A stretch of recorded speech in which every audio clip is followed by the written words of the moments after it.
Hello बच्चों, let's read the question. The question says the logistic population growth is expressed by the equation. हमें चार equations दी हैं और हमें पूछा है कि इन चारों में से कौन सी इक्वेशन लॉजिस्टिक पॉपुलेशन ग्रोथ को एक्सप्रेस करती है या रिप्रेजेंट करती है। तो सबसे पहले क्या करेंगे, हम इस क्वेश्चन में की कॉन्सेप्ट को समझेंगे। तो इन दिस क्वेश्चन हमारा की कॉन्सेप्ट क्या होगा, logistic growth model. Logistic growth model. Logistic growth model क्या डिस्क्राइब करता है कि एक पॉपुलेशन में ग्रोथ कैसे होती है या पॉपुलेशन साइज इंक्रीज कैसे होता है। तो सबसे पहले तो लॉजिस्टिक ग्रोथ मॉडल क्या है, एक रियलिस्टिक ग्रोथ मॉडल है। Realistic growth model. अब लॉजिस्टिक ग्रोथ मॉडल को हम रियलिस्टिक ग्रोथ मॉडल क्यों कहते हैं, क्योंकि according to the logistic growth model जो रिसोर्सेज हैं हमारे एनवायरमेंट में, रिसोर्सेज आर नॉट अनलिमिटेड। क्योंकि रिसोर्सेज अनलिमिटेड नहीं है तो स्पीशीज क्या करेंगी, कंपीट करेंगी रिसोर्सेज को पाने के लिए। तो स्पीशीज या फिर इंडिविजुअल्स विल compete। अगर कंपटीशन होगा between the species for resources तो क्या होगा, उसकी वजह से इवेंचुअली जो फिटेस्ट ऑर्गेनिजम्स होंगे वही सरवाइव कर पाएंगे। तो क्या होगा, फिटेस्ट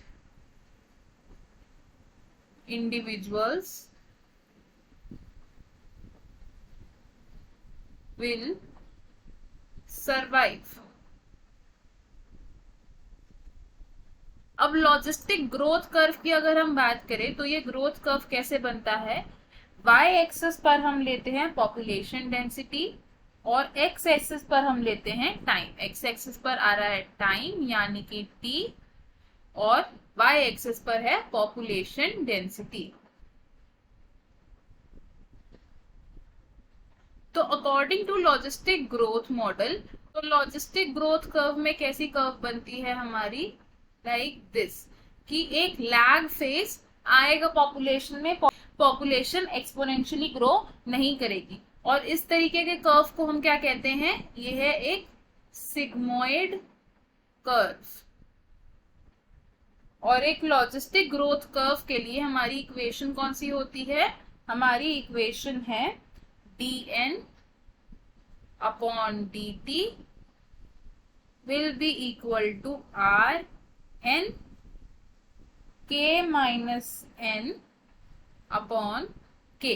अब इसमें अगर हम बात करें तो n क्या रिप्रेजेंट कर रहा है, पॉपुलेशन डेंसिटी,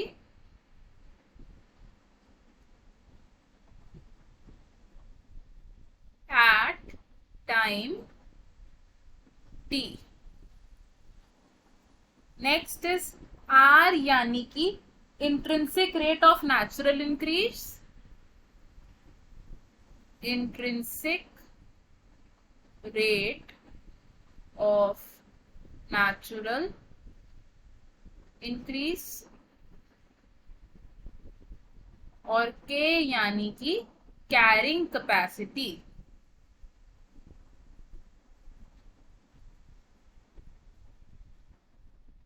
तो हमें हमारे क्वेश्चन का आंसर पता चल गया। हमें क्वेश्चन में क्या पूछा था, इन चारों में से कौन सी इक्वेशन है जो लॉजिस्टिक पॉपुलेशन ग्रोथ को एक्सप्रेस कर रही है।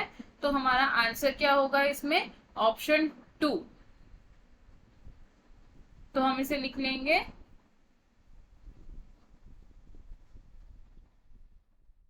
ऑप्शन